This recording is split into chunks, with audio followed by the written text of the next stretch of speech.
Pervers narcissique, pourquoi reste-t-on sous emprise? Rester sous l'emprise d'un pervers narcissique est souvent le résultat d'un ensemble complexe de facteurs psychologiques et émotionnels.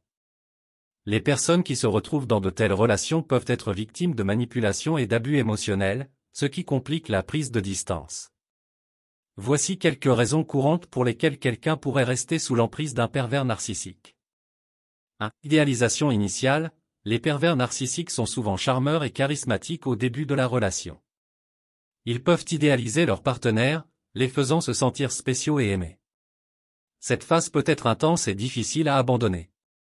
2. Isolation sociale. Les pervers narcissiques peuvent isoler leurs victimes de leurs amis et de leur famille, les laissant sans soutien extérieur.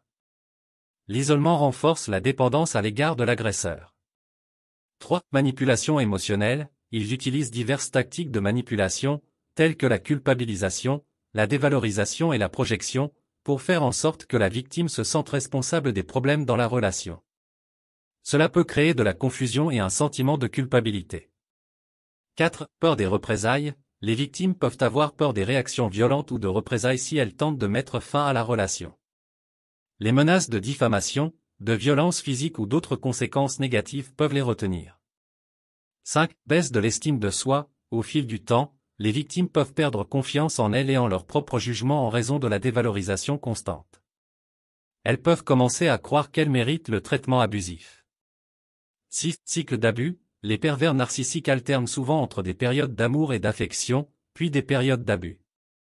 Cette variation crée de la confusion et de l'espoir que les choses s'amélioreront. 7. Dépendance émotionnelle. La victime peut développer une dépendance émotionnelle à l'agresseur en raison de l'instabilité de la relation. Elles peuvent se sentir vides ou perdues sans la présence de cette personne. 8. Syndrome de Stockholm. Certaines victimes développent un lien émotionnel avec leurs agresseurs et peuvent éprouver de la sympathie pour eux. Cela peut rendre difficile le fait de s'éloigner de la relation. Il est essentiel de comprendre que quitter une relation avec un pervers narcissique peut être extrêmement difficile, et il est important de rechercher de l'aide, que ce soit auprès d'amis et de la famille, d'un thérapeute ou d'une organisation de soutien aux victimes d'abus. La guérison et la sortie de cette emprise peuvent prendre du temps, mais c'est possible avec le soutien adéquat. L'idéalisation initiale, pourquoi est-ce si puissant? Au début d'une relation avec un pervers narcissique, il peut sembler que vous avez trouvé la personne de vos rêves. Cette personne vous idolâtre, vous complimente constamment et vous traite comme si vous étiez la personne la plus spéciale au monde. Leur charme peut être irrésistible, et il est naturel de se sentir flatté et valorisé. Cependant, il y a une face cachée à cette idéalisation initiale. Ce qui se passe, c'est que le pervers narcissique utilise cette idéalisation pour créer un lien émotionnel intense avec vous. Vous vous attachez à cette personne, car elle comble un besoin profond d'affection, d'attention et d'amour.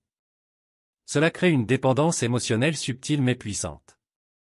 Vous voulez plus de cette adoration et de cette attention, et cela peut vous amener à tolérer certaines choses que vous ne toléreriez pas autrement. Prenons un exemple concret pour illustrer cela. Imaginez que vous ayez rencontré quelqu'un qui vous a fait des compliments constants, qui vous a écouté attentivement et qui a toujours été là pour vous quand vous aviez besoin de soutien. Vous vous sentez aimé et valorisé, et cela éveille en vous un sentiment de bonheur et de sécurité. Qui ne voudrait pas d'une telle relation? Cependant, au fur et à mesure que la relation progresse, les choses commencent à changer.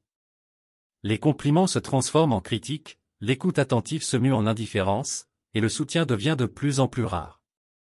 Vous vous demandez ce que vous avez fait de mal, et cela crée de la confusion.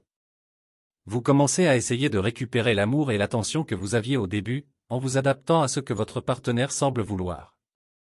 C'est là que réside la puissance de l'idéalisation initiale, elle crée une empreinte émotionnelle profonde qui peut être difficile à rompre. Pour aller plus loin sur ce sujet, vous pouvez aller sur le site du Club Vivre Mieux dont le lien se trouve dans la description. Nous sommes arrivés à la fin de cette vidéo pratique. Nous espérons sincèrement que cette vidéo a été une source d'inspiration et de réflexion pour vous.